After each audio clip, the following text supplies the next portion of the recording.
What's going on, ladies and gentlemen? This is Jason, host of Fighting Words Financial. Today, we're going to have a little short live stream, probably about 45 minutes or so, talk about some current market news. What's going on in markets today is absolute pandemonium. No, it's actually just kind of par for the course for this market cycle.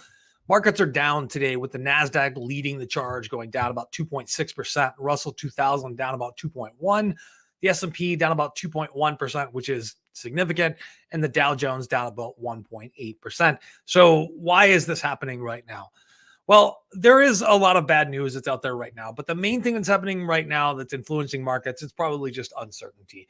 So if you don't know already, there's a meeting going on right now in Jackson Hole, Wyoming, with about 120 different economists and economic delegates from all over the world. This happens every year, and almost every year we see a lot of market volatility during the week where they have the Jackson Hole meeting, and it's more acute when there is disruption in the markets whatsoever.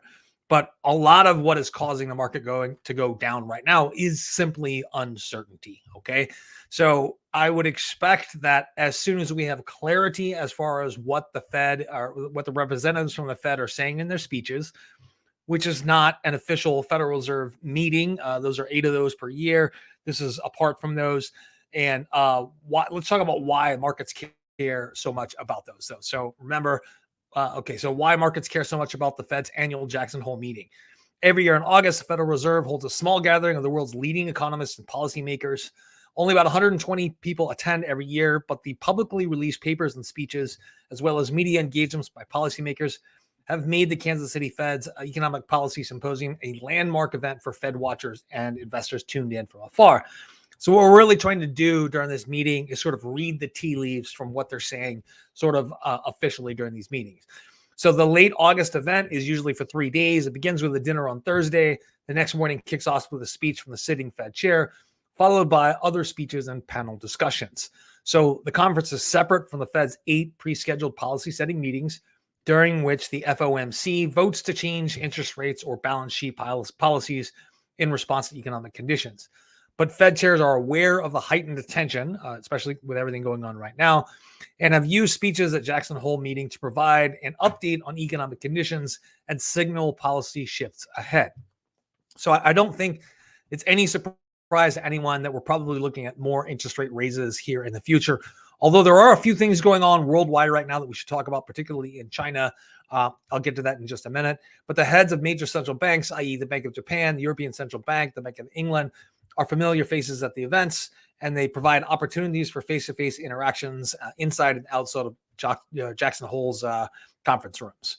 So, at previous symposiums, what they've done is make a lot of remarks on the economy and usually to firm up what they think is going to happen in the future. And they have made mentions in the past, like in 1997, then Fed Chairman Alan Greenspan made remarks while global markets were fretting over a currency crisis in Asia.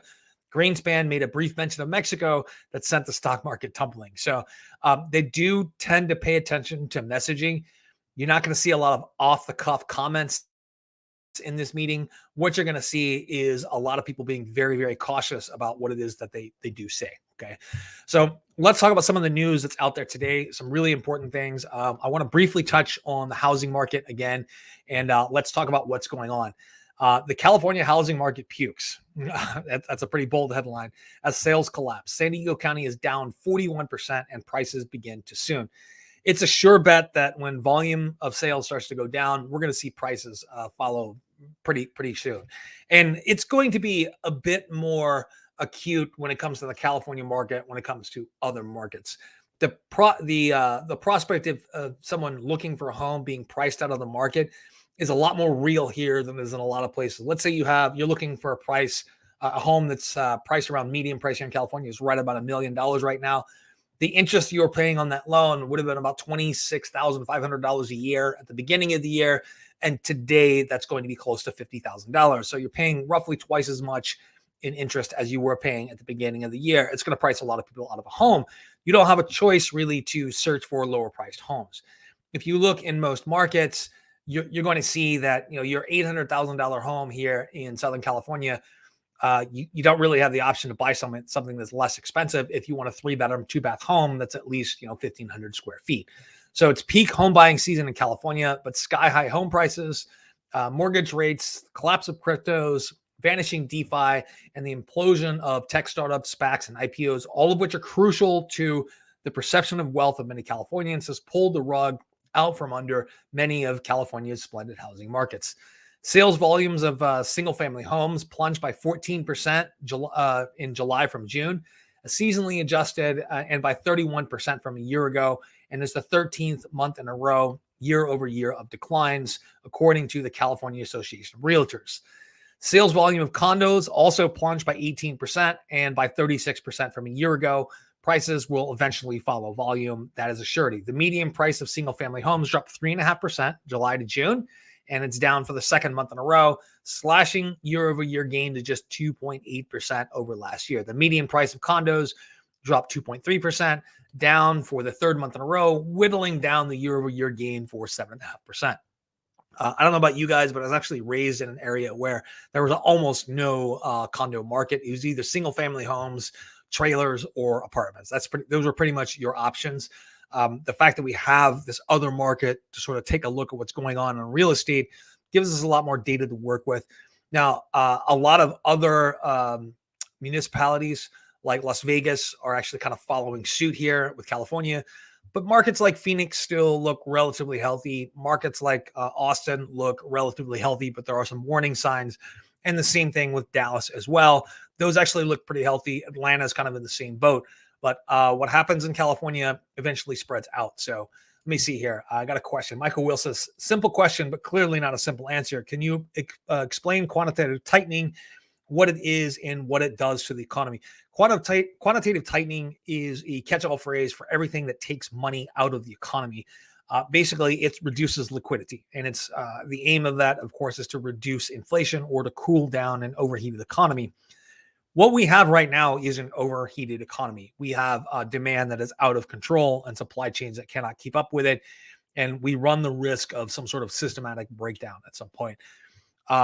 It's not the end of the world, but quantitative tightening in this case, one of the most interesting things to me is probably the most boring thing to the public, and that's the runoff of the Fed's balance sheet. Right now, as bonds are maturing, they are not going back out there and buying securities. They're basically hoarding that cash, keeping it with the Federal Reserve. And remember this, the Federal Reserve has almost $10 trillion in government bonds that it owns at this point. And when all that's said and done, well, they're not going to have $10 trillion in cash, but they're going to have a lot more. So money is leaving the economy right now.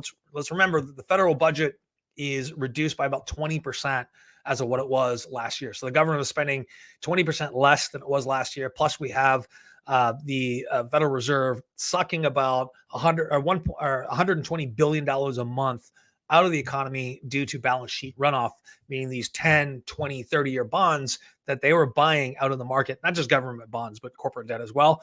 They're just allowing that to run off the balance sheet, and they're not going out and purchasing more. When you purchase bonds, it actually puts money back into the system. So one of the more concerning things that's happening right now is something called the velocity of money. And basically, the velocity of money is essentially how fast $1 in the economy gets recycled over and over and over. Right now, the velocity of money is slower than it has been in more than a decade. It may even be longer than that, which means that a lot of money just isn't moving right now, which is a worrying sign for the economy. But it's what the Federal Reserve kind of wants to a degree. So there's just a lot of things that are concerning right now. The tech rally, while it's been fun this summer, I don't expect that to last. Barron's had an article out this morning on that, saying that tech's rally is too good to be true. And while the NASDAQ looks due for another fall, not entirely happy with all of the due diligence in this article, but it does speak to the wider sentiment that's out there in markets right now. September is typically a pretty rough month for the market. And I expect this September to be painful for a lot of people. So a lot of companies out there had triple-digit gains like Coinbase Global, Fubo TV, and a bunch more out there. I posted a bunch of those last week, especially in biotech companies. They are up anywhere from 176 to 300% since June. All of those companies cannot be valued base of those biotech companies that I posted last week cannot be valued based on current cash flows because they don't have positive current cash flow. And that's a deal with a lot of stocks that we really began to like last year. So, so the thing we should expect out of Jackson Hole this week is that once that conference is over, we should expect to feel a little bit of relief in markets. I think it's not going to be a surprise that the next interest rate is raised is probably going to be another 75 basis points after that. They're not saying right now that there's going to be another 75 basis points after that, but I suspect there will be before the Fed begins to pump the brakes on raising interest rates. So, so very interesting things going on in the market right now.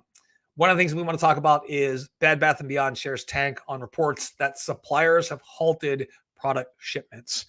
This is very, very bad news for anybody who was part of that meme rally.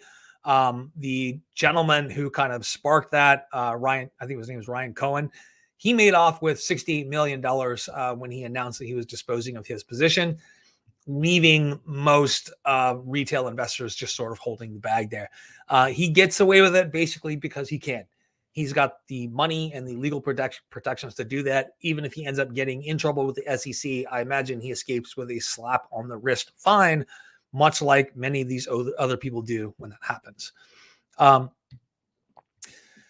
So YB says, what do you think of Twilio and Teladoc? So it's an interesting question there. Twilio is not a company that I follow very often, but Teladoc is one that I've been interested in for a while. I think that it's going to take a long time for you to see positive returns on Teladoc at this point. And it's not so awareness of them is, of course, accelerated by the pandemic and everything that shifted on to Teladoc-like services. What I'm really excited about when it comes to Teladoc is actually their expansion into mental health services. It looks like mental health services are really taking off for Teladoc and a few other providers out there. And it looks like there are a couple of social mechanisms that are making it work. Particularly men seem to prefer mental health services being delivered over Teladoc. They don't have to be seen going into an office. They don't have to endure the embarrassment of like talking to someone in person. And the numbers are reflective of that. This is the fastest growing portion of their business. At some point in the future, I can see a large part of the therapy industry and mental health services industry moving on to Teladoc or Teladoc-like services. You saw that article too, Bram, huh? Thinking of getting a dog, but can I afford it? Is pet ownership a leading economic indicator? Yes, it is. It is absolutely a leading economic indicator, just like planning for children is both a leading economic indicator and a trailing economic indicator as well. But yeah, I did see that headline for an article that was talking about the pet index and how that was down pretty sharply. But yeah, so a lot of worrying things happening in the economy. I hope that I'm wrong about us having a very rough September. I really do. So if this is your first time listening to me today, guys, please drop a like there, drop something in the comments, subscribe if you can.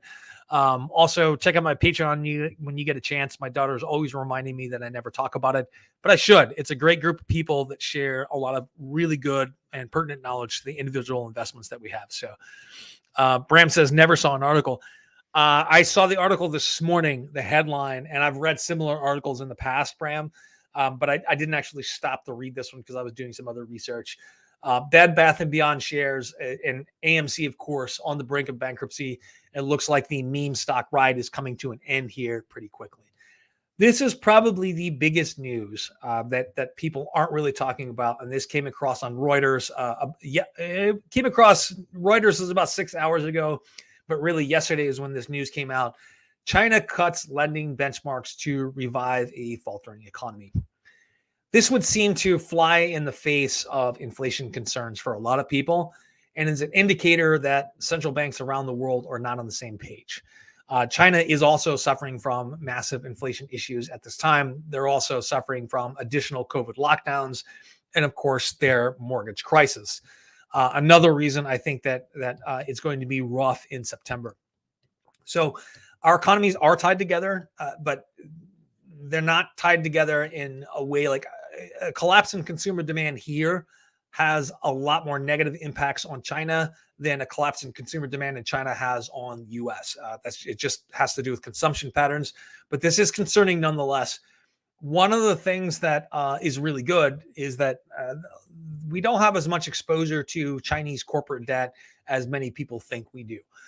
It's really a really small part of managed portfolios around the planet. I'm talking about institutional money managers, and that's kind of one of the things that people are looking out for. So China cut its benchmark lending rate and lowered the mortgage reference by a bigger margin on Monday, adding to last week's easing measures as Beijing boosts efforts to revive an economy hobbled by a property crisis and a resurgence of COVID-19 cases. COVID-19 is not over here either, folks. We have just chosen not to pay any attention to it. Based on what I was reading last week, it's still about 3,000 people a week are passing away from COVID. So it is not finished by any means. We've just decided to move on from it. For good or for bad, I'm not going to comment on which one that is. So the People's Bank of China is walking a tightrope in its efforts to revive growth. Offering too much stimulus could add to inflation pressures and risk capital flight as the Federal Reserve and other economies raise interest rates aggressively, meaning that as interest rates raise in Western countries, it makes investments there, fixed income investments, a lot more attractive, right? Would you rather buy a bond issue at 2.75% in China or a bond issue in the United States at 5% on a 10-year basis? I think we all know the answer to that one. And they are risking capital flight out of there. So the 1-year prime loan rate was lowered by 5 basis points to 365 at the central bank's monthly fixing on Monday, while the 5-year loan prime rate was slashed by 15 basis points to 430. Now, those are still significantly higher than rates here in the United States, but there's the added risk premium that you are paying for in that respect. So all told, we get the impression from the Chinese central bank's recent statements is that policy is being eased, but not dramatically. We anticipate 2 more 10 basis point cuts from the Chinese central bank over the remainder of this year and continue to forecast a reserve requirement ratio next quarter. The reserve requirement ratio is actually a much bigger deal. When you cut reserve requirements, it actually releases a lot of money back into the economy, and it is a quantitative easing measure. So so definitely concerning today. The big news today, and one of the stocks that I follow, of course, is Tesla. Tesla slides after Elon Musk makes a product move. And this is one of the things I wanted to talk about today, that Tesla announced that they're going to raise the cost of full self-driving by about 25%. So it currently costs about $12,000, meaning it's going to go up to $15,000. And that's the premium driver assistance software, and subscriptions are going to be about $199 a month. I will probably not pay $199 a month to have my car drive for me. Not for a while, at least. So AMC stock craters as rival considers bankruptcy. I think AMC is also on the edge of bankruptcy. AMC made headlines by falling more than 40%. So even combined with a newly traded ape shares, which were distributed to existing shareholders on Monday, the stock was well down for the day. The AMC ape move is effectively a 2-for-1 stock split. And it's basically playing on the meme stock phenomenon there. So interesting news out there. If you guys have any questions, go ahead and fire away with those. I'm happy to answer any of those. We can take a look at individual stocks as well. I guess I do need to make an announcement that I'll be doing a video on Money Lion here in the next couple of days. I had a couple questions about their quarterly report, and I wanted to do kind of a deep dive into it and really kind of take a look at the numbers. It looks a lot better than I expected. It's not merely not as bad as I expected. It actually looks pretty good. So I have taken a position in the stock. So let's remember, I'm no longer a neutral observer.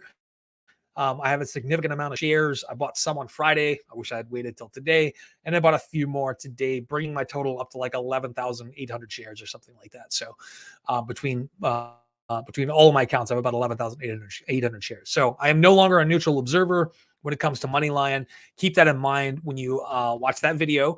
And of course, I'll announce that at the beginning of the video as well. So let me see here. I saw that SoFi has many ETFs. I don't know why your comment is not coming up at this point. I saw that SoFi has many ETFs. Any thoughts on them? Actually, not really. The world of ETFs is so large at this point. I really think that SoFi making ETFs is really just kind of jumping on the ETF bandwagon. And I haven't really paid too much attention to one of those to their ETFs. I did look at their weekly income ETF at one point, which I thought was very interesting. When I buy dividend shares or dividend ETFs, I am not looking for a monthly or a weekly payout. I'm fine with the quarterly payout. But there are a lot of people that I thought that was a pretty smart move on their part, creating a weekly pay ETF. But it does create a giant headache when it comes to administration, and it probably has higher fees. I don't really remember. Yeah. So thoughts on Fisker? So I've talked about Fisker a few times, and my sentiment on Fisker is rapidly turning more and more negative. They just don't seem to be able to get into production. I think that they've settled on a manufacturing partnership with Magma, which is a Canadian parts manufacturer. That seems to be the direction that they're going in. But I right now, everyone that makes electric vehicles that are sold in the United States, I am seeing them on the road here in Southern California, and it is absolutely amazing how many electric vehicles I see now, especially because the last 2-3 weeks I've been driving like 160 miles a day, basically running people back and forth to things. And I almost feel a sense of panic when at any time on the road when I can't see an electric vehicle. And I can count the number of times that has happened in the last 2 weeks on one hand. In fact, it's only twice that I can remember where I looked around and I could not see an electric vehicle. This is a revolution that is it's fully underway, man. It's unstoppable at this point, especially when you look at the average amount that people are driving per day, the percentage of people that own single family homes and are going to be able to leave their home every day with a vehicle that is fully charged. There's a massive wave of disruption coming to the dealership model. There's a massive wave of disruption that is coming to filling station models. We are going to need far fewer supercharging stations than we will gas stations. And that's largely because roughly 62% of people that own an electric vehicle or more are going to be able to just charge at home using their dryer outlet. And they can fully charge a vehicle in 8 hours for the most part. Let me see here. All right. George from Greece says, hi, I have my watch list EU stocks given the EU is already in a recession and that winter is coming. So I think that September is going to be rough for US markets. I think that fall and winter are going to be rough for EU markets. Especially, I think that a breaking point comes in the conflict with Ukraine and Russia comes this winter at some point. I don't know which way that's going to break. I do know that in terms of the world order, I think that a victory by Russia would be the consequences would be utterly unpredictable. A victory, or at least not being defeated, by Ukraine, I think would not change much in terms of the world economic order beyond what it's already changed. So I'm enormously cautious about investing in EU stocks. But this is the opportunity coming up here. I really think dead of winter is probably going to be the time that I might consider taking pretty broad investments in EU stocks, meaning I'd probably end up going with an ETF on that. Although I will say that in the past decade or so, my EU ETFs have vastly underperformed the more global ETFs and ETFs based on US markets. They've absolutely underperformed.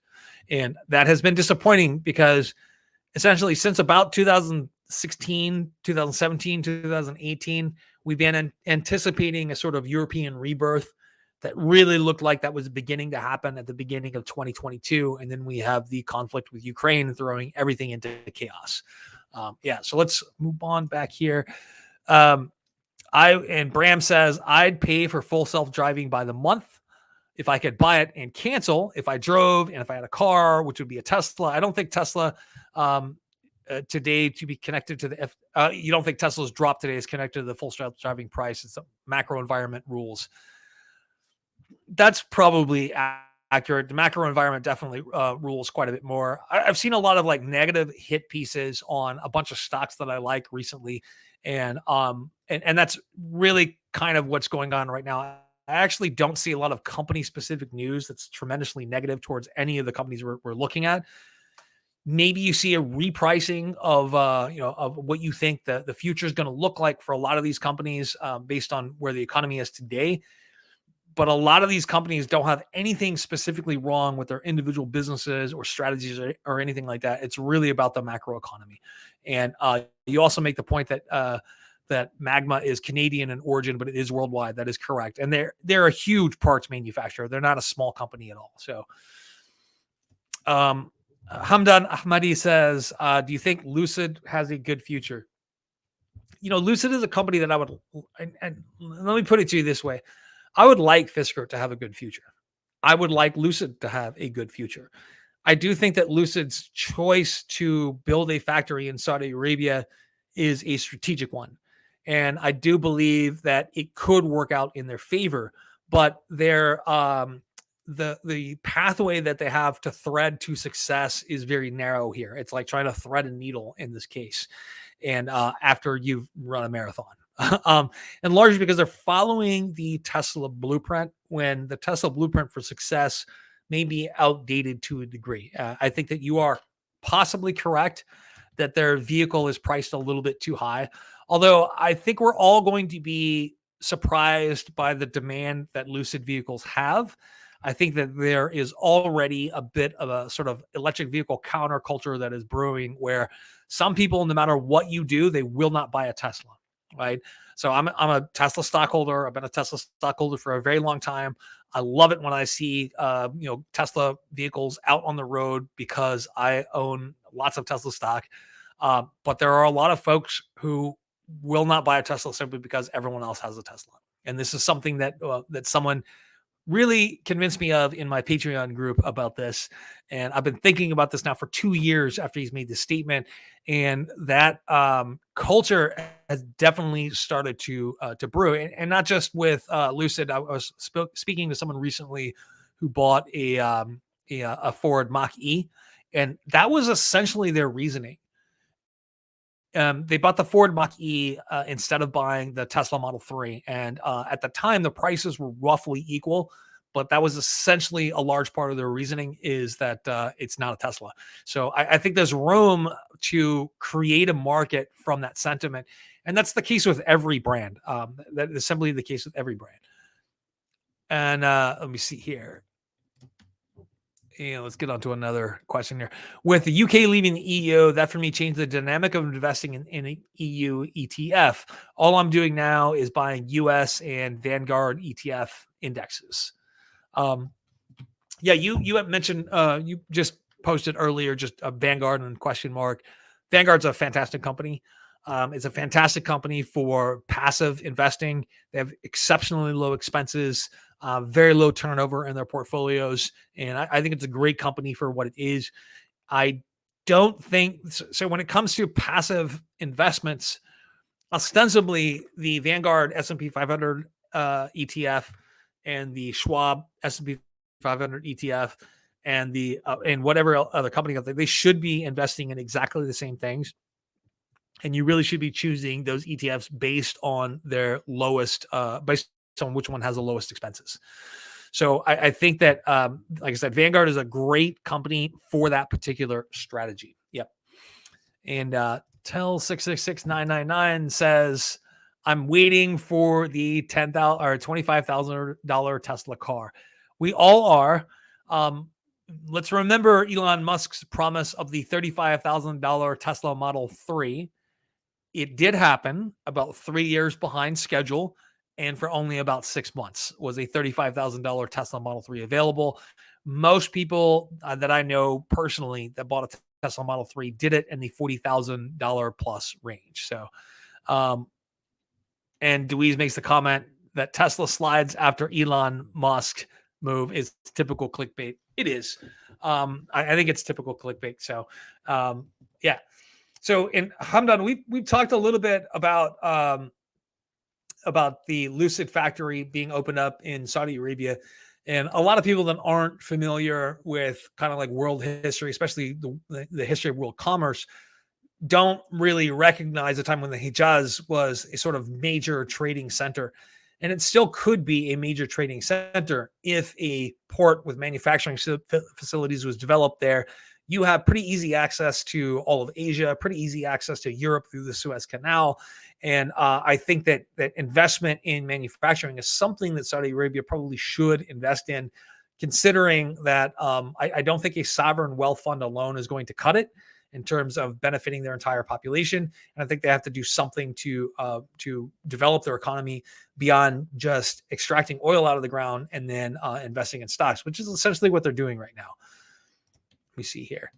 Michael Will says, if, as you say, Q3, Q4 could be bad, where are hedge funds going? Actually, that I don't have that article up right now, but there is a significant short position building right now on the S&P 500. Just a couple of days ago, that short position was about 125 billion. That surely has grown in the last couple of days. That hedge funds, for the most part, and that the article did make mention that most of this is actually coming from hedge funds, is that they're parking their money on short bets against indexes at this point. So where will hedge funds, like BlackRock is doing the housing, or will it be puts? I think puts is a big part of the strategy. BlackRock is not the only large investment house that's doing that to housing, but they're not really doing that under the guise of being a hedge fund. What they're doing is securitizing single-family rental homes into REITs, like real estate investment trusts. And I do think that there's not going to be that much pressure on the rental market to cut rents. And I'm going to be, as a landlord, of course, I'm going to be a beneficiary of that, although I elected not to raise rent on my renters this year. The renters I had all paid me during the pandemic without fail. And I decided to sort of return the favor down the road here. I realize that rents are up. I'm now 15% below market on my properties, and I'm electing not to raise rents this year. And I'm going to wait till next year. And that's literally just, I'm paying back the favor. Those folks at any time could have screwed me over without, and I would have had no legal recourse during the pandemic. And I really appreciate that. So, So Hamdan says, what's your next target? Which stocks are you planning to buy and when? So I have a few restrictions on what I can and can't say as far as what I'm going to buy next. I can, and it's because I'm licensed, but I did announce at the beginning of this that I'm coming out with a video looking at the Q2 earnings for MoneyLion, and I've taken a fairly significant position in that. I did that last Friday, and I did that today. So I'll no longer be a unbiased observer when it comes to MoneyLion. I have a pretty significant position in them, but fintechs are one of the things that I'm really looking at right now. I pulled the trigger a little bit early on a lot of fintechs. Right now is when they're starting to shine. We're looking at financials all across the board. Really boring traditional financials like Goldman Sachs, TD Ameritrade, and other companies like that, like Merrill Lynch. That's probably a better and safer bet right now than a lot of fintechs. But I can stomach. I have an appetite for risk, and I can afford to take it. I see MoneyLion as a 5-year being a 3x in 5 years, probably without a problem. If you look at the price, I don't know where they closed, but I bought some today at $1.68. I think they may have closed around $1.63. I think that's an easy triple in the next 5 years, and it could possibly be a lot more than that. Their Q2 earnings are really a growth story. And honestly, I wasn't really expecting that. I kind of expected them to have a little bit more trouble with growth in this environment. So, yeah. Let me see here. Final question for me. Thank you. Are legacy automakers going to go under? I don't think so. The likes of VW, Toyota will have the funding to build mass market EVs, surely. So VW is well underway in terms of the transition. Toyota has been dragging its feet.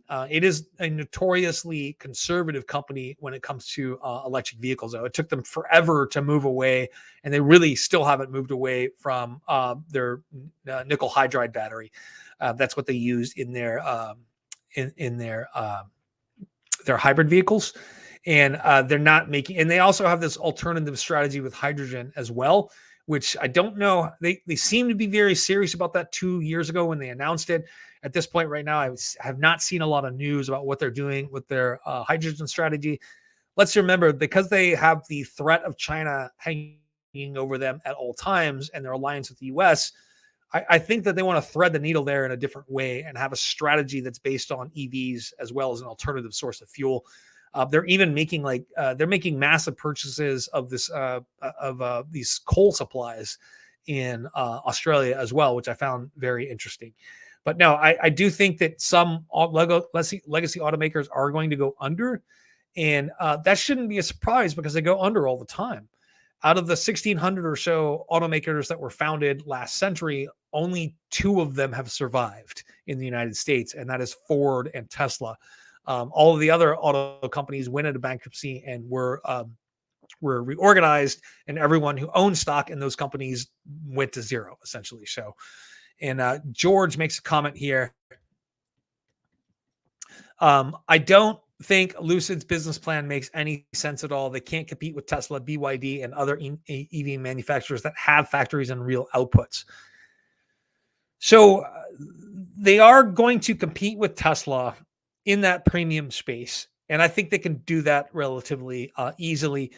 They are going to have issues with scaling production, though. And we aren't going to know how close they are to success until we've seen a few more quarters of production. I know they just recently cut production expectations as well, but I think it's a little too early to call that. And when it comes to competing with BYD, let's remember, what is the evidence that any Chinese automaker can actually produce cars that are wanted outside of the United States? We don't actually have any evidence of that. We don't have any evidence that they can actually pump out cars that people want to drive and they're going to sell well. So they've made several forays into international markets with their internal combustion engine vehicles. And for the most part, those have failed, and those have only been successful in a few markets where they can sell some of their cheapest vehicles, right? So it remains to be seen whether or not a Chinese vehicle can be successful on the same level that Korean vehicles have outside of Korea and Japanese vehicles have been outside of Japan. So I think it's a little premature to say that they cannot compete with BYD. Now, BYD makes perfectly adequate or even really fine products, depending on which product you're looking at. But the same has been true with a number of Chinese vehicles. I'm especially thinking of the Geely's vehicles, and they have not been able to crack open international markets for a variety of different reasons. The perception that the Chinese make junk, which I think that perception should be shelved, and we should start judging these products based on their actual merits rather than past experience. So, yeah. Hal says he's talking about the coal that I was talking about that Japan is purchasing. He says, correct. I live on the East Coast of Australia. I walk the dog and see 20 to 30 coal ships lined up each day. And a lot of that is going to Japan right now. Like, they have this entire strategy with this, I forget what it's called, but it's something brown coal from Australia. It's being shipped there. They've secured massive contracts to keep them supplied for years and years. They see that especially as they're moving away from nuclear power, they see that as a relatively safe source of energy. They're also making massive investments in wind energy as well, which I find to be really interesting. You can already see a lot of wind energy in Japan when you go there. I haven't been there in, I think, 5 or 6 years now, but I think I'm planning to go there next summer. So Michael says, if Lucid were to become any good, VW would buy them. That assumes that Lucid is actually on sale. And depending on what their financial situation looks like next year, I think that could definitely be a possibility. So what if the Kingdom of Saudi Arabia decides to grasp all of their money from Lucid? It would be a disaster. Well, since nationalizing the oil industry, they haven't really gone on a nationalization nationalization rampage at all.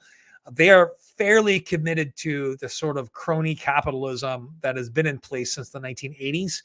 And they do a fairly good job of trying to attract international investment. They just don't seem to be interested in the type of international investment that's going to take them from the type of economy they have now into a modern economy. And it really seems to be the lack of interest. And they have environmental issues as well, particularly possible issues with water supply, possible issues with global warming, parts of Saudi Arabia becoming largely uninhabitable in the next century or so. So I do think an investment of some sort is necessary and could happen. And for the people of Saudi Arabia, of course, I would like that to happen. Yeah, and this is what I'm talking about, how BYD have a problem in Australia. Cars have arrived but have no safety score, no mapping, and they want $30,000 for $3,000 for 5 years of service. Owners are canceling. And lack of service has always been an issue with Chinese vehicles that are sold overseas. From what I understand, BYD does not have problems with service inside of China. NIO doesn't have problems with service inside of China. XPeng doesn't. But outside, it seems like the investment in their servicing infrastructure always seems to be lacking. I think that any country, though, entering into a market like Australia, or any company rather, that is not, I think any company would have issues entering into Australia. Right now, I think that the Cybertruck isn't going to qualify as a street legal vehicle in Australia as well. I read an article a few months ago on the issues that they're having there. And BYD has had a problem with the technology in their vehicles as well.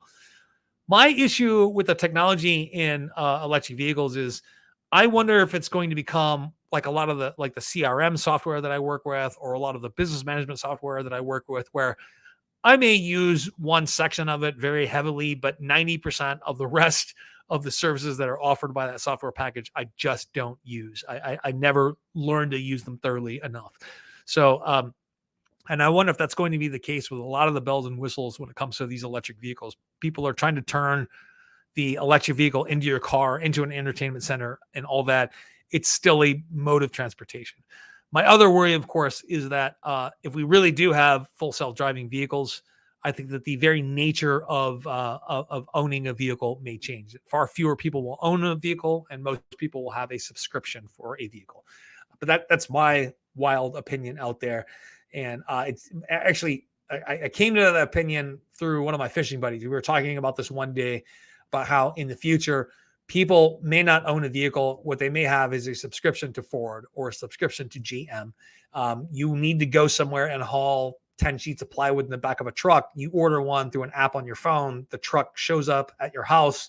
You go to Home Depot, buy the 10 sheets of plywood, bring it back to your house, and then you send it back to park in all of the empty office parking space that exists. Because right now, if you're looking at commercial real estate, there's also a crash going on in commercial real estate as office space is no longer at the premium that it was. I think this is most acutely felt in the San Francisco area. But and I know that there's this pressure to bring people back to work. And of course, there was that interview with Malcolm Gladwell where he said that working from home isn't in your best interest. I still see a lot of people never returning to full-time working in an office. They will work in an office. It's only going to be a couple days a week. They're going to share an office with someone else. And I think that's the future of white collar work in this country and in a lot of, and in the West to a degree, and possibly Japan and China as well. So yeah, I think that the nature of car ownership in that case may actually change, where you don't want the expense of maintaining a car. You don't want the responsibility of doing that. You may simply have a subscription in the future. And that may have been the business plan all along for Tesla if Elon Musk was looking pretty far forward in the future. So Michael Will says, I agree with you, Jason. I would pay $199 a month for a subscription, 24/7 RoboTaxi family membership. Yeah, I think I would too. And I said I would pay more than that. Like, I tend to buy used cars for very little money, pay cash, and just drive them until they die. But even so, it's costing me $199 a month to own a car, between the fuel I put into it, the oil changes, the maintenance, new tires, all that stuff. I definitely, if I pay $5,000 per car, I want it to last for 5 years. If I pay $10,000 per car, I want it to last for 10 years. I think that I'd be happy to pay $199 a month, or 199 pounds sterling per month, which is, I guess, roughly $250 a month, $260 a month. I'd be happy to pay that with none of the headaches of car ownership. Like, I just had to run out last night And I had to last week. Someone threw a rock through my back window, and I had to replace that for $200. And on the same vehicle, I had to go out and buy a can of Fix-A-Flat at 10 o'clock at night, pump my tire back up, drive it to a refueling station, and pump some air back into that tire. But and I would be happy to pay that subscription. I'm paying it anyway in fuel fees, in maintenance. So I think that it'll start off being quite a bit higher than that. And then as more and more people join a subscription service, I think it'll decline to somewhere around $200 a month in today's dollars, roughly. So, and Bram says, I agree 100% about automated vehicles and car ownership. Big disruption is ahead. So, and it's really kind of an odd thing. Like, the vehicle that you own has been a status symbol in American culture for so long, in most Western cultures, but not places like China, or like Japan, where most people, even middle-class people, don't own vehicles. If you live in a city, you take public transportation, and that hasn't been a status symbol. So modern societies can exist without the majority of people owning vehicles. They can. And the United States is never going to develop a truly effective public transportation network outside of some of the older cities that were developed and built before the age of the car. And I'm talking about, your Bostons, your New Yorks, and places like that. You will never develop an effective public transportation system in Los Angeles. You'll never develop an effective public transportation system for a city like Houston, which is built entirely in the age of the truck. It's just not going to happen. And it wouldn't happen without seriously violating the property rights of lots of people and displacing them to build really effective public transportation. And that's not going to happen inside the United States.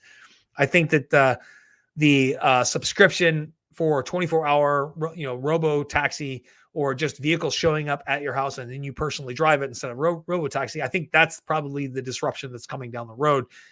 And it may happen sooner than we think, especially if I can simply order any vehicle that I want and it shows up at my house.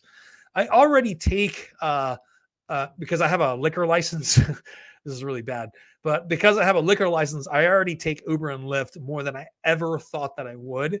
And a car is never more than 6 or 7 minutes away from my house.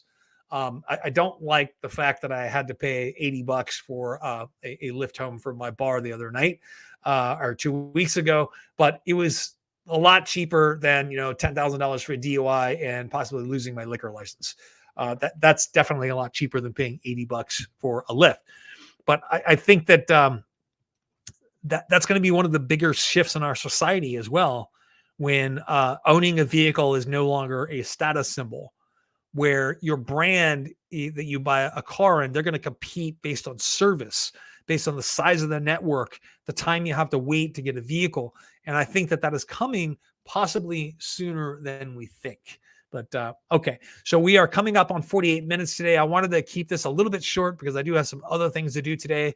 Do you have any final questions? Fire them away in the next 2 to 3 minutes or so, and I'll answer those. If not, I'm going to get going here pretty soon. But yeah, so what else did I want to cover? Dude, I love this guy's face right here. Right. And I love how every time the market's down, they catch some trader on the floor looking like this. And Musk demands Torsi turn over Twitter info on fake accounts. Isn't he not the CEO anymore? How could he do that? So with the debts of Ford, VW, and GM, I think they could easily go bankrupt if robotaxis and full self-driving get working and legalized. So I've never been the biggest believer in full self-driving. And I may have, and this is one of the things that I was speaking to someone about over the weekend in terms of full self-driving. When I envision full self-driving, it involves an almost sentient vehicle running around, and it doesn't have to be that way. And after having this conversation with this computer scientist, it doesn't necessarily have to be that way. Like and when I say that we are far away from actual artificial intelligence and actual self-aware computer, it doesn't matter that we're far away from that. That's probably not what's necessary for actual full self-driving, but we still may be further away from legitimate full self-driving than we think. But here's the problem. Full self-driving, for the most part, is already, and we have millions of miles of data to work with right now. And full self-driving is already better than humans. And I think that it's only a matter of time before the data is able to conclusively demonstrate that it's already safer than humans. It already makes better decisions than humans. Yes, we've had a few fatality accidents, but it's fewer than with people behind the wheel. The issue with full self-driving is that who do you hold responsible for traffic deaths and traffic accidents?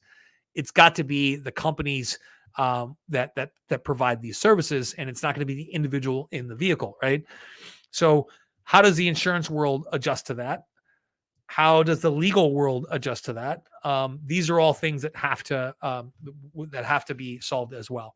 All right, thank you, Michael Will, for that insightful question. That is going to be my last one for the day, and I'm going to get working on some other stuff. I look forward, and one of the other things I have to worry about is actually cleaning my house before my wife gets home on Wednesday. That's one of the big projects I have. Anyway, thank you very much for attending today. I will be back tomorrow from 1 till about 2, and I'll be putting out at least one video this week on my opinions on Money Lions second quarter. If you guys have any other quarterly results that you'd like me to take a look at, I'd be happy to talk about those. I got some good feedback on my Upstart video where I wasn't enormously positive on Upstart. I do have a position in them. I'm not a perfectly unbiased observer when it comes to Upstart. I do have a position in them as well, but I was pretty honest about it not being great. Okay. And Michael Will says, go build your second boat. So I'm looking at building something called a Great Alaskan next. It's built on the it's built on the Tolman skiff design, and it's scaled up. I'm looking to build a 26 footer next. My 18 footer is finished, and I've taken it out a couple of times. I want to do before I take it out offshore to chase tuna. There's a few more things that I want to do to it, and I don't have a lot of fuel capacity either, so I got to wait till the tuna get really close. But anyway, I'll post a picture of that at some point. Thank you very much for attending today, folks, and I will see you tomorrow.